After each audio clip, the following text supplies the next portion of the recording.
Why do I think I can be sole survivor? Well, I've been training my entire life for this, and honestly, I'm just smarter than everyone. I will outwit, I will outplay, and I will outlast you. Who's gonna beat that?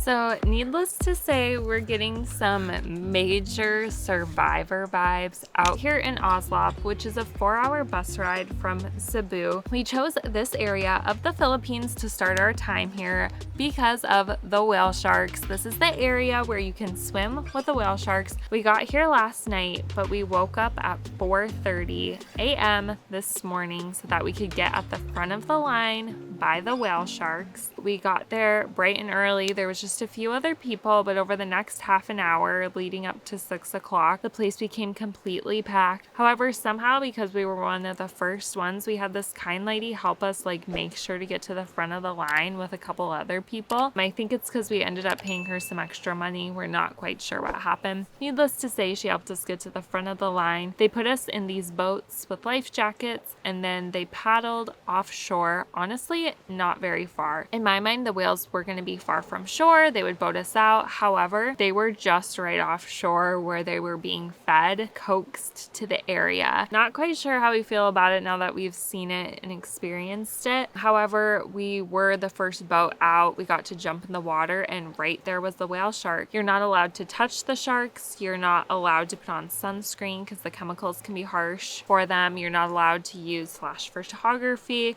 but you are allowed to swim close to them as long as you stay about 4 feet away. So it was truly an unreal experience to be in the water with the biggest fish out there, and have that experience was really incredible. While we were out there, we saw 2 different whale sharks. The first one that we saw I thought was big, but then they brought a second one over, and that thing was probably double the size of the first one. It was, probably 20, 30 feet long. It was huge. So then after half an hour, we had to get out of the water and paddle back to shore. At this point, there's probably 10 or 15 boats in the water, all with about 10 people in the boats. So the place was a complete zoo, and there was still people waiting on shore to have their turn. They run the boats from 6 a.m. to noon. It's kind of a first come, first serve basis. So the whale sharks cost about $10 per person. However, I'm pretty sure about $1 of that was just to give to the kind lady that was helping us through. Basically what she was doing was just making sure we did get on a boat. She watched over all of our stuff, and she was just a local hostel owner that was just there to kind of make a little bit of extra money helping the tourists through the whale watching area. So next we headed up to some falls, which are nearby. We paid a driver who took us on his motorbike. We paid him $6 round trip. It was quite the experience.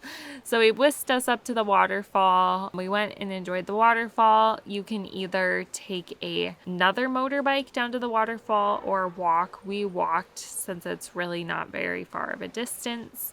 There was already a lot of people there. This was around 7 a.m. But we were able to take a dip, swim around before we hopped back on our motorbike and came back to our hostel, where we then had some breakfast. At this point, it was 8:30 and we'd already done 2 big excursions for the day. That's what happens when you get up at 4:30 in the morning. For the rest of the time today, we have just been hanging out by the ocean. I told the tribe I'm down looking for some firewood, but truly, I'm looking for my immunity idol. Gotta find that thing. I need it tonight for the tribal council.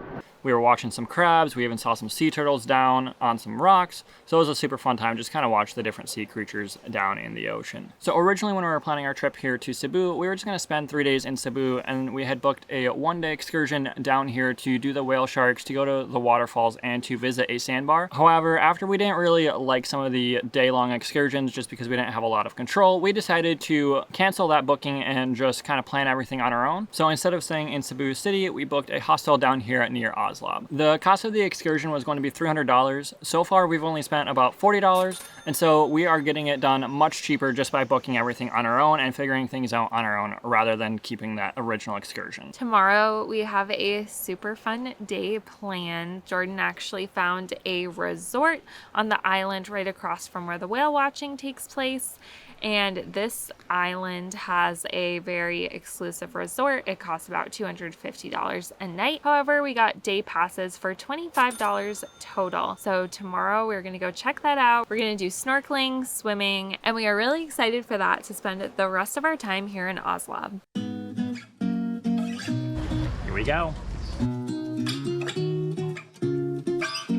We just got done having a little coffee and we have now gotten our scuba gear. So we are now headed to the sandbar to do some snorkeling. So for only $12.50 today, we got a boat ride over from the main island. We'll get a boat ride back. We have about $10 each to spend on food.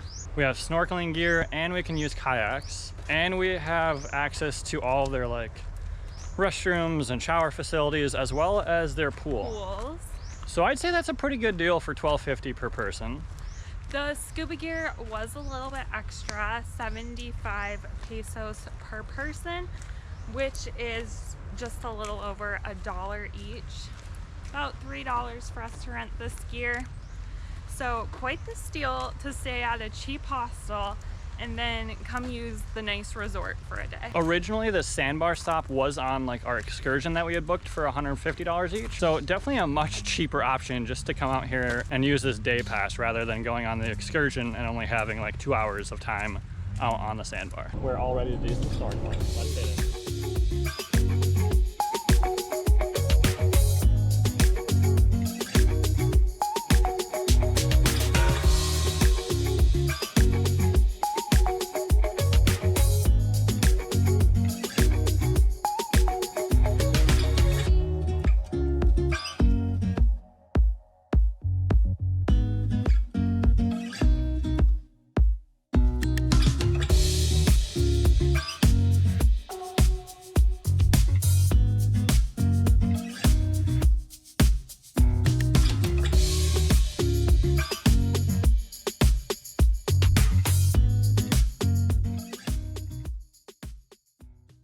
So we just finished up a really delicious lunch. It was very filling. We each went over the 500 pesos per person by about 200 pesos, but it was fine because they take a credit card here. Now we are just going to be chilling for the rest of the afternoon before the 3 o'clock boat takes us back over to the main island. It's been a really relaxing time here. The day has gone by way too fast and we're going to try to get in a little more snorkeling, a little more swimming before we have to head back off of the island. Looks like it's going to be a bumpy ride on the way back. Very, very wavy and stormy out here right now. Here we go.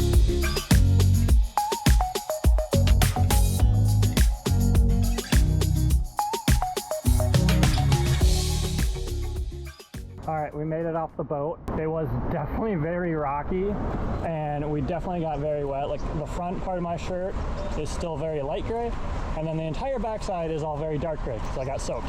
And then like halfway through, because the boat was like rocking so much, the captain sent 2 boys out onto like the rafter part so that they could weigh it down so it didn't rock quite as much. But we made it off. We're now headed up to try and find a tuk-tuk.